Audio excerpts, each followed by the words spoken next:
Tonight on 24, Donald Trump's 10-day deadline to Iran. We have some work to do with Iran. It's simple. They can't have a nuclear weapon. The U.S. president says Washington will soon decide the fate of the agreement with Tehran. Media reports U.S. military ready to attack in 2 days.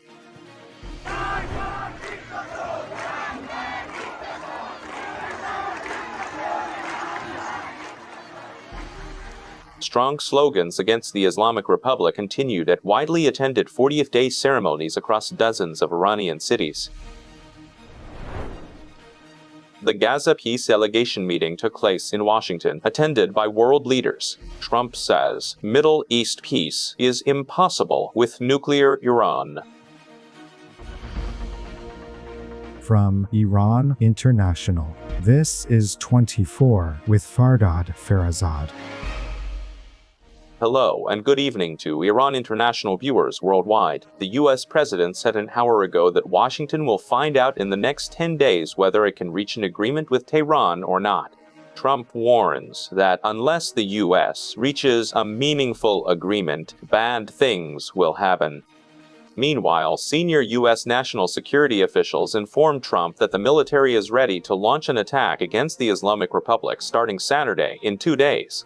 At the same time, Senator Ted Cruz told Fox News that Khamenei and the mullahs have the choice to either be removed by force or accept the opportunity to leave power.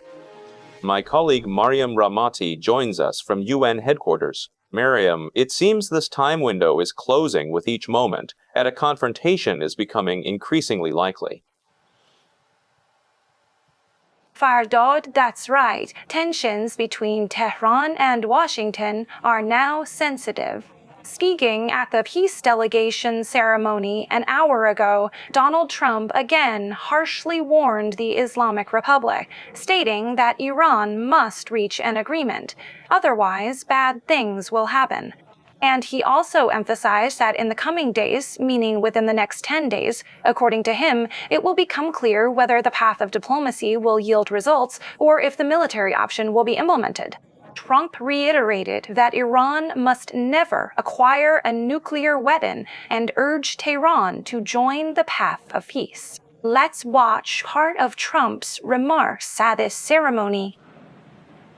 Meetings went well. They're having some very good meetings with, as you know, the Iran issue, which is the focus right now. We're negotiating with Iran's representative. There have been good talks, and well, it's shown, it's been a year that we haven't been able to reach a meaningful agreement. We need to have a meaningful agreement, and well, if that's the case, bad things will happen. It needs to be meaningful. They have a good relationship with Iran's representatives. Representatives of Iran.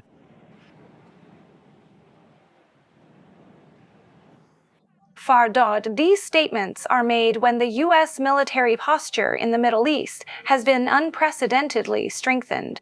The deployment of 2 aircraft carriers, fighter jets, and refueling planes is considered by analysts to be the most extensive concentration of forces since the Iraq War in 2003. These movements give Trump the option to carry out a widespread attack if negotiations fail. At the same time, intensive meetings have been held at the Cabinet and National Security Council levels at the White House. And all of this, indicates that Trump is in the process of deciding whether to actually carry out these military attacks. And that, in the negotiations, what he wanted to achieve, he hasn't achieved. And it seems like Khamenei hasn't backed down either. Some American sources say that Trump is still evaluating and hasn't made his final decision yet. But networks like CNN have reported that, he might make his final decision by the end of this week. And we know the U.S. Army, according to media reports, has said it will be ready for operations starting Saturday.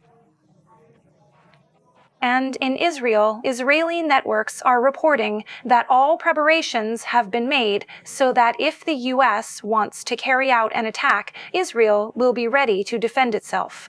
In the media, the belief is that an attack on Iran is, certain. Even some Republican lawmakers in the U.S. are claiming that Trump's decision for military action has practically already been made. For example, Lindsey Graham said in a Sky News Arabia interview that the decision to attack Iran had been made long ago, and also, Ted Cruz warned the Islamic Republic's leaders to be wise and step down, otherwise they risk facing a fate similar to Maduro. Meanwhile, at a negotiation level, even though both sides, both IRGC and the American side, have announced that progress has been made, but media reports indicate that the differences are still there. The differences are still wide. We know that the Islamic Republic had previously said that it doesn't consider its ballistic missile program negotiable, and it also said that the activities of proxy groups are not a topic for discussion, and also it rejects zero enrichment, stating it would only lower enrichment levels if the United States agrees to lift the current sanctions, which, we know all these are considered red lines from Washington's perspective and from President Trump's own perspective. It seems these gaps have made the path to an agreement difficult, and we are getting closer every moment to the final decision Mr. Trump might make. And the media says that it's possible this military attack, despite the widespread presence of aircraft carriers and all. Overall, military preparations are in place for these attacks to be carried out soon. Either this week that we have ahead of us, or this very weekend.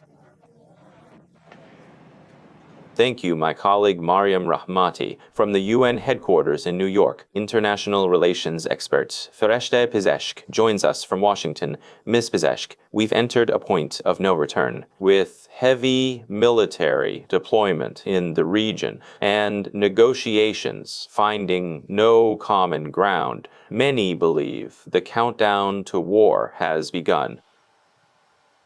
That's right. It seems like we are now on the verge of that war that for 47 years both sides have tried to avoid and also prepared themselves for.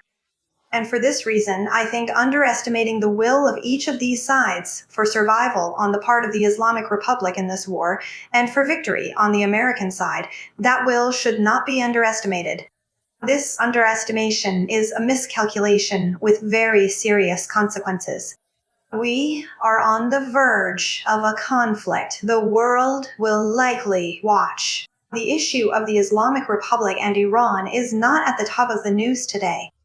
Rather, it's an issue that over the past 47 years has more or less been in the world's public opinion, specifically in Western public opinion, and has been accompanied by a negative outcome. And one can expect that, especially within the US. If this operation is to bring success for Mr. Trump, it will be met with a very great welcome. And incidentally, perhaps it will also change the method of future wars, the way the United States intervenes in other places in the future, and create a new precedent. Or, it could face failure. And, then America's credibility on the global stage would suffer serious damage. Therefore, I think it's vital.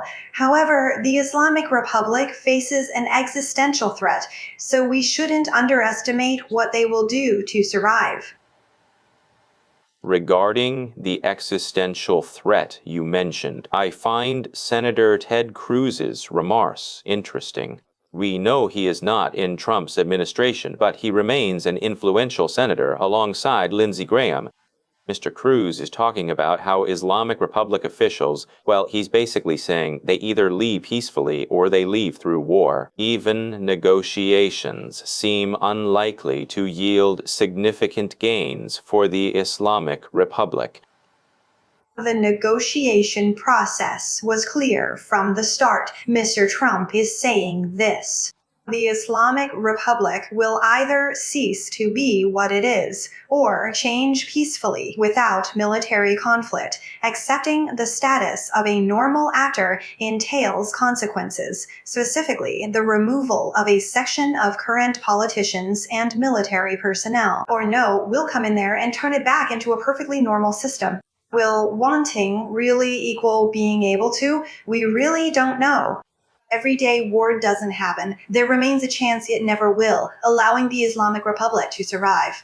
Or no, military conflict could happen, and in the end, the Islamic Republic might not necessarily be destroyed.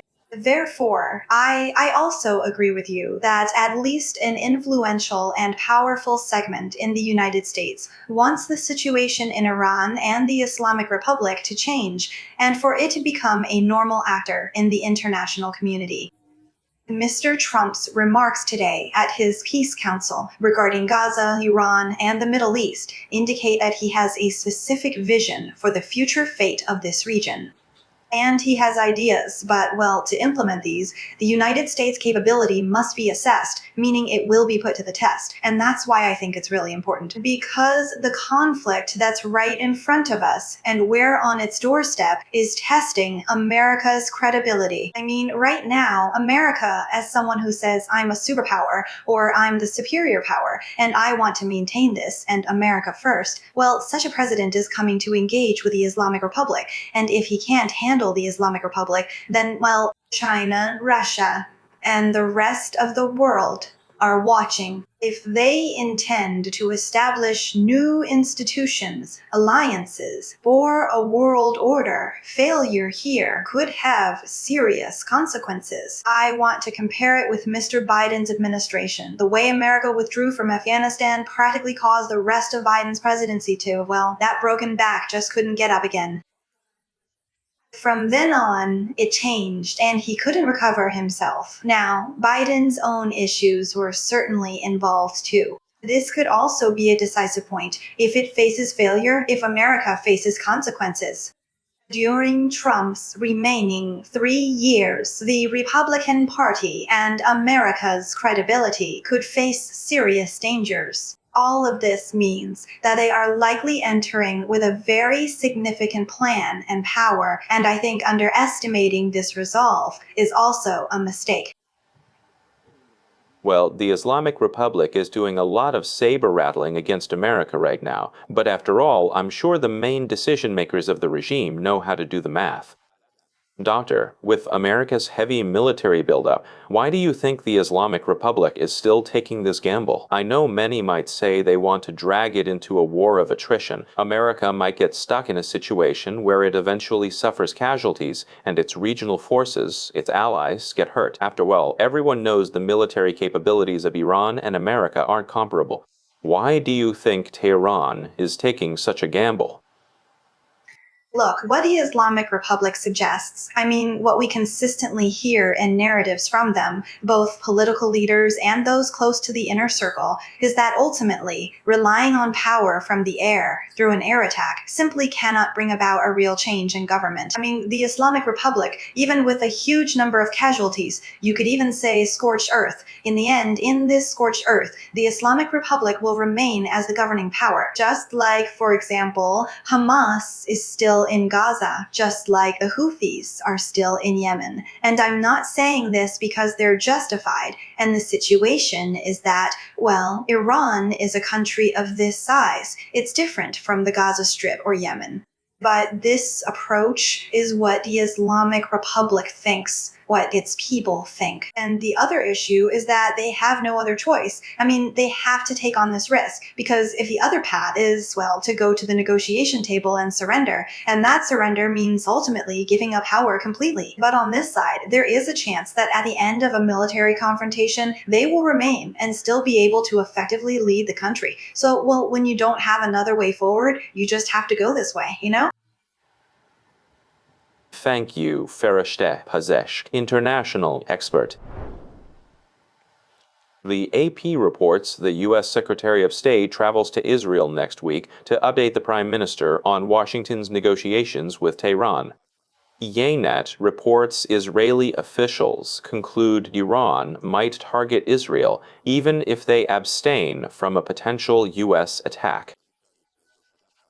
Based on this report, Netanyahu has ordered the Home Front Command to put its forces on alert and be ready for a war scenario.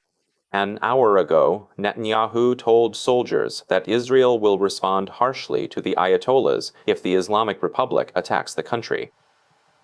Our great ally, the United States, We are acting in close coordination with our great ally, the United States. I outlined to my friend President Trump Israel's principles guiding negotiations with Iran. We are ready for any scenario, and one thing is certain. If the Ayatollahs make a mistake and attack us, they will experience a response they cannot even imagine.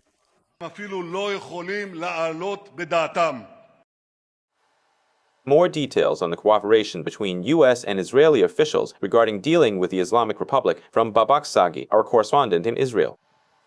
Observers in Israel remain deeply skeptical, placing very little hope in the outcome of the diplomatic talks and negotiations currently underway in Geneva. Furthermore, Israelis continue to firmly believe that a likelihood of an immediate and imminent attack by the U.S. remains extremely high. And they have started preparations in this regard, getting ready both in terms of aid and hospitals and in terms of security. However, the Maariv newspaper says today that unlike the usual procedure, this time if a war occurs, citizens will not be informed about it beforehand. And Israel gives this authority to the Americans so they can maintain their element of surprise. But alongside that, it's being said in Israel that all preparations are in place and the country can enter an emergency phase very quickly. Alongside these developments, Benjamin Netanyahu addressed soldiers at an Israeli army base today, yet he deliberately abstained from discussing the specific timing or the probability of a potential military attack by the United States. He has once again warned the Islamic Republic regime that if they launch an attack on Israel, the state will demonstrate a truly unimaginable reaction. Alongside him, he said that both Benjamin Netanyahu and the State of Israel are completely alongside the United States and Donald Trump, and coordination is fully established. He emphasized that he had previously made Israel's guiding principles and security red lines clear to Donald Trump. Babak Sagi, Israel. Iran and Israel researcher Ben Sapti has also joined us from Tel Aviv. Mr. Sapti, many say in a confrontation between Iran and the U.S., Israel will get involved, willingly or unwillingly. How important do you think Israel's presence is, and the quality of their cooperation, because of the intelligence penetration that Israeli intelligence services have inside Iran, due to the fact that, well, the Islamic Republic is an existential threat to Israel compared to the United States? Perhaps the Americans don't have that. Will their cooperation be inevitable even if Iran doesn't attack Israel?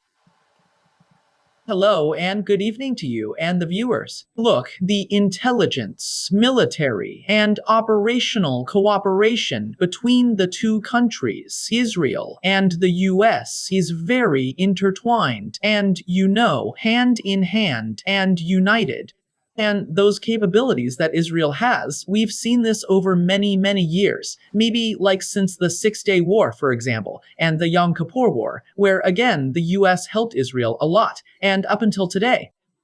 You could almost say there's no intelligence that isn't exchanged between these two sides. Rest assured, as a superpower, the US perhaps has even more capabilities within Iranian soil against the Islamic Republic. And it is specifically them who occasionally share that information directly with Israel. We can bring up an example from 2007 where Israel didn't know about the existence of Fordo, and it was the Americans who came and brought up the issue of Fordo. And at that time, everyone, really became aware of this matter. That's why the US and Israel always exchange views. Sometimes they even discuss differing interpretations of shared facts, such as when both sides perceive the same piece of news in different ways. So they sit together and exchange views. There are even disagreements, and these disagreements are actually good because they can lead to a higher level of understanding and comprehension. So in this regard, Israel might give them something, and they act on it, or they might give Israel something, and the person who was working for Israel might, work for the US. These are truly common issues. If this war happens, it might truly be a war of survival for the Islamic Republic, and many talk about apocalyptic scenarios for the Islamic Republic. Talk about how concerning would the situation be for Israel if Iran suddenly unleash its entire missile arsenal and fully mobilize its remaining proxies, including the Houthis and Hezbollah? How heavy could the consequences of such an all-out attack be? Look, unfortunately, if the October 7th tragedy had one good thing, it's that it brought Israel to a stage of understanding that with these groups, with this head of the snake, which is in fact the Islamic Republic, and unfortunately its nest is in the dear land of Iran, you just can't deal with them anymore. And now, in these last 2 months, for example, Israel is on full alert. During the 12-day war in June, Israel recognized the growing capabilities of the Islamic Republic and terrorist groups. That is why it remains on alert, though the concern is not about Israel's survival.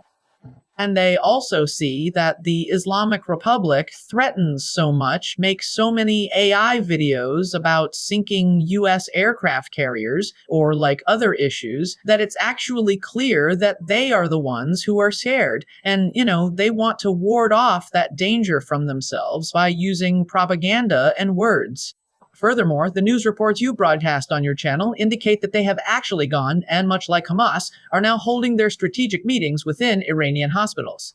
Well, it's clear who has the upper hand and who has the lower hand, and who possesses more capabilities. Also, in terms of intelligence, Israel isn't making that mistake anymore. It's not closing its eyes to this enemy. The Islamic Republic feels existentially threatened and rejects compromise. Consequently, they remain on high alert regarding both offensive and defensive measures, fully prepared to do whatever is absolutely necessary as soon as the time comes. Israel doesn't want to be on the front line this time, because in fact, the reins have fallen into Trump's hands, and he's the one who wants to defend the people of Iran. But if necessary, as Netanyahu said, and others have said, until the very last moment, and even until the weakening of the regime, even, until its downfall, Israel will have no qualms.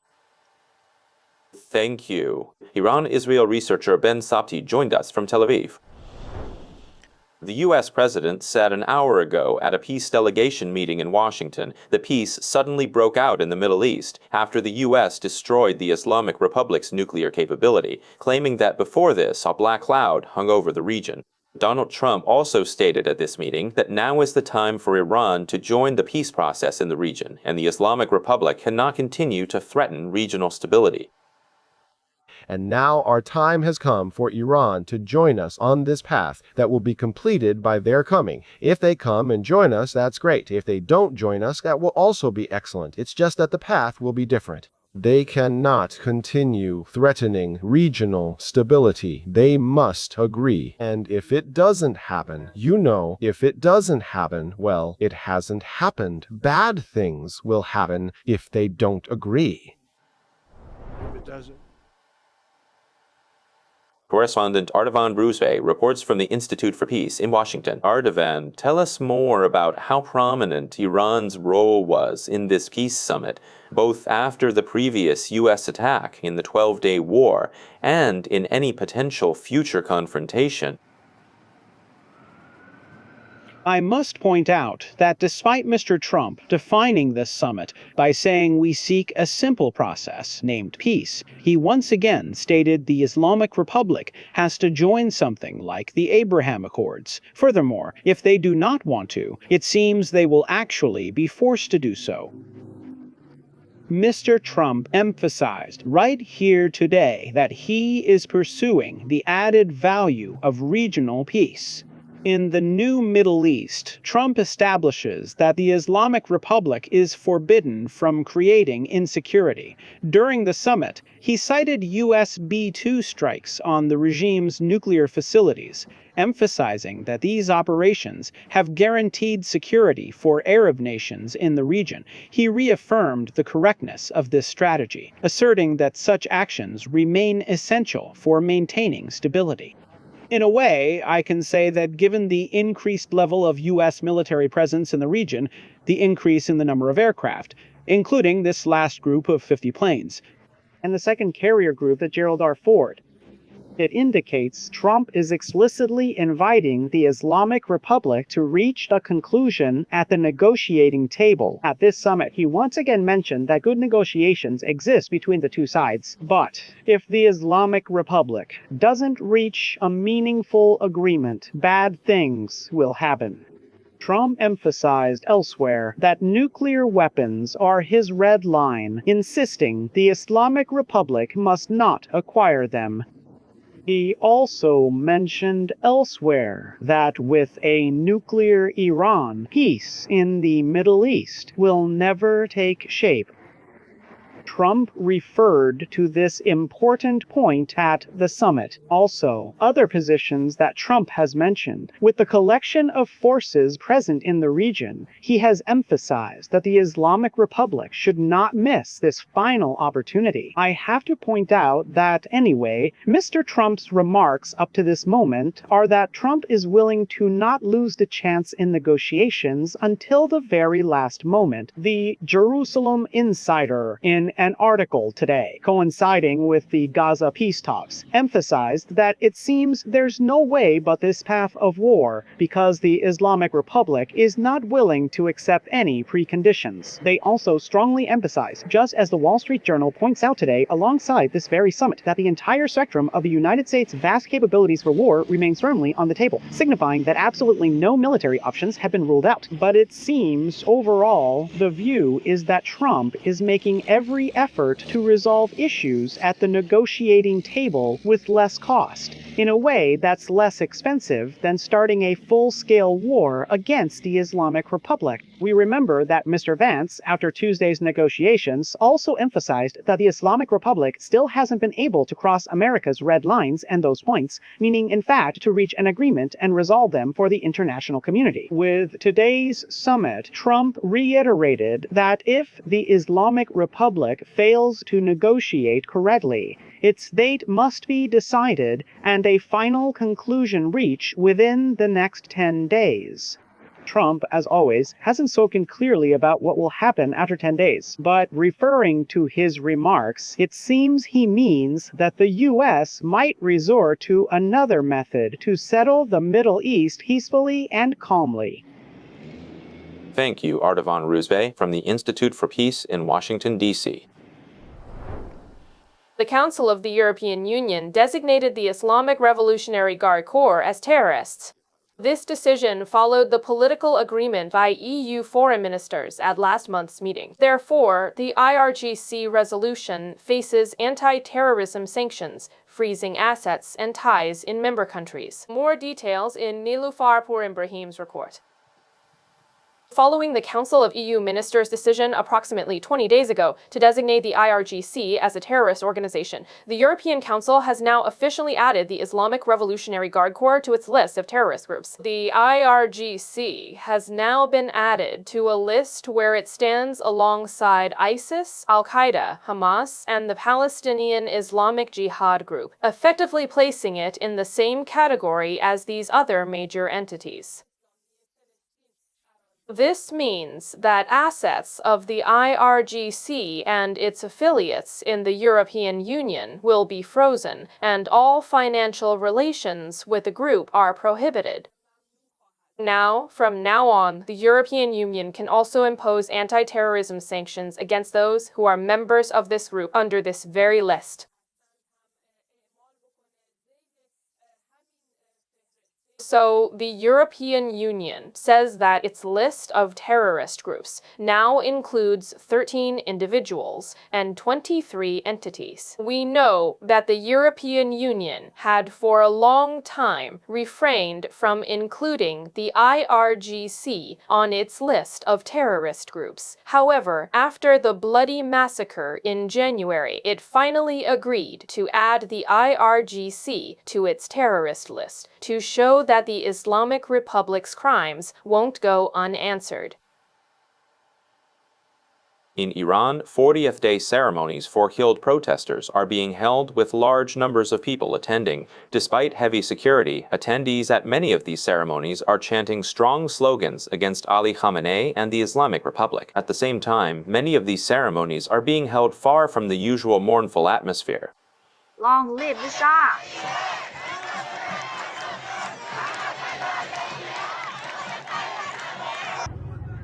Hail Shah!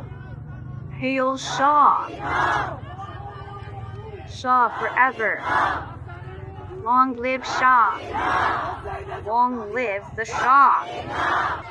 Long live the Shah! Long live the Shah! Long live the Shah! Long live the Shah! Long live the Shah! Long live the Shah! Long live the Shah!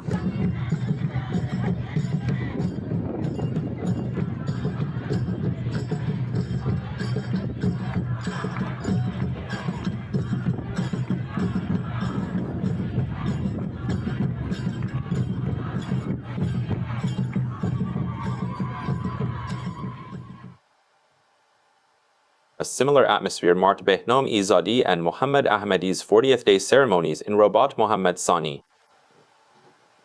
By the blood of our comrades, we stand till the end. By the blood of our comrades, we stand till the end. By the blood of our comrades, we stand till the end. By the blood of our comrades, we stand till the end. And let's see some images from Bushehr and the 40th day ceremony for Reza Tabarrok in that city, where attendees chanted against Khamenei and in support of Prince Reza Pahlavi. Damn Khomeini! Death to Khamenei! Damn Khomeini! Death to Khamenei! Damn Khomeini! Long live the Shah! Long live the Shah! Long live the Shah! Long live the Shah! Long live the Shah! Long live!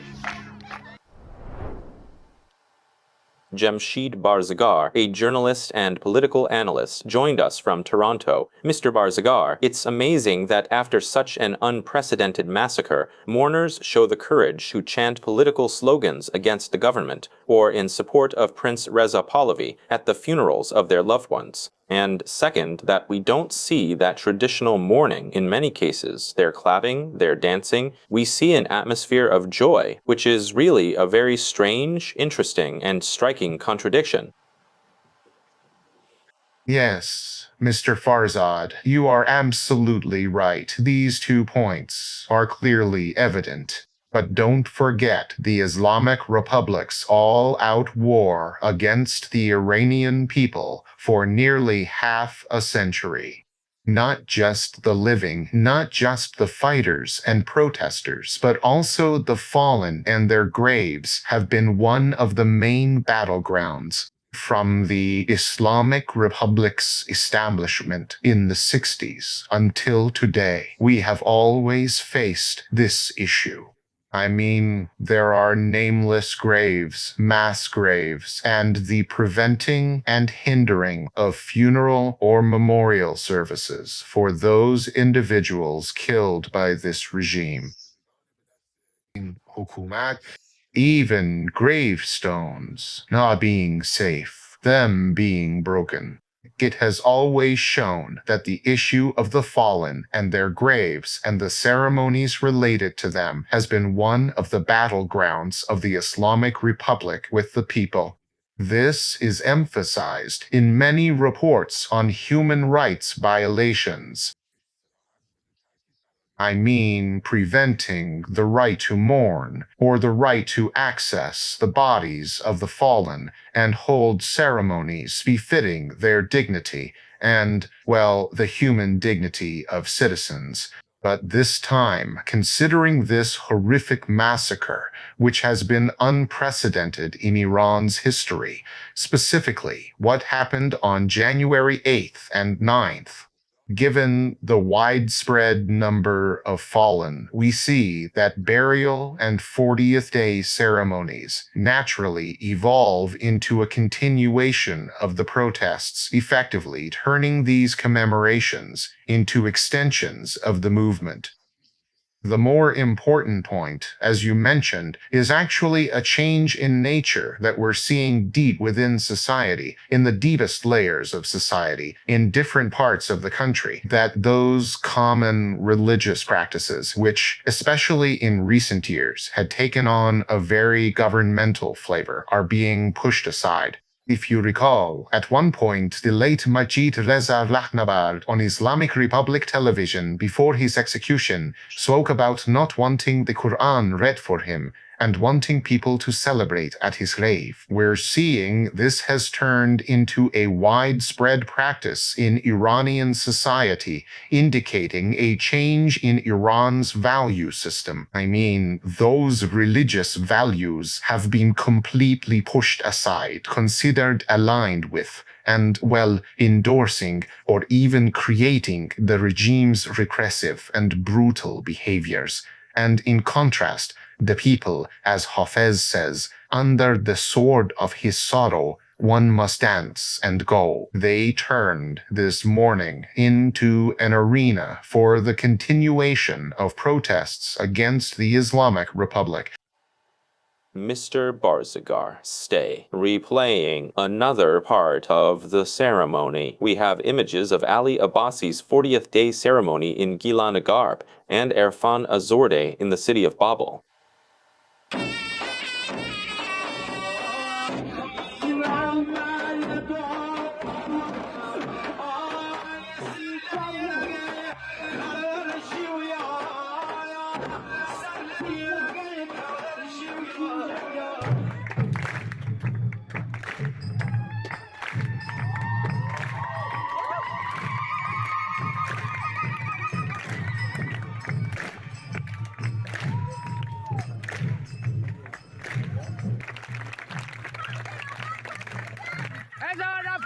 Monir, please sit, my dears. I'm here. Mr. Barzagar, I know that right now all eyes, or a significant portion of eyes, are on potential foreign intervention and a war between the United States and the Islamic Republic. But these city crowds are also fire under ashes. Contrary to assumptions that the massacre would stop anyone from standing against the regime, that doesn't seem to be the case. Even without military intervention, this isn't a crisis the Islamic Republic can easily put behind it. It's not a threat. It's not a threat, you see. There's a self-awareness here. I mean, consider the perception that existed in the past, where the fallen were mostly remembered merely as helpless victims. It frames them as people who, without true awareness, without personal will, and without a desire for change, had actually stood against this oppressive regime and lost their lives, ignoring the deliberate nature of their sacrifice. Perspective change. Today, the survivors of the fallen are aware and proud. The fallen are remembered as heroes who, to change this situation, to save Iran, to save Iranians from this situation, actually stepped onto the field and sacrificed their lives for their homeland, sacrificed for their values.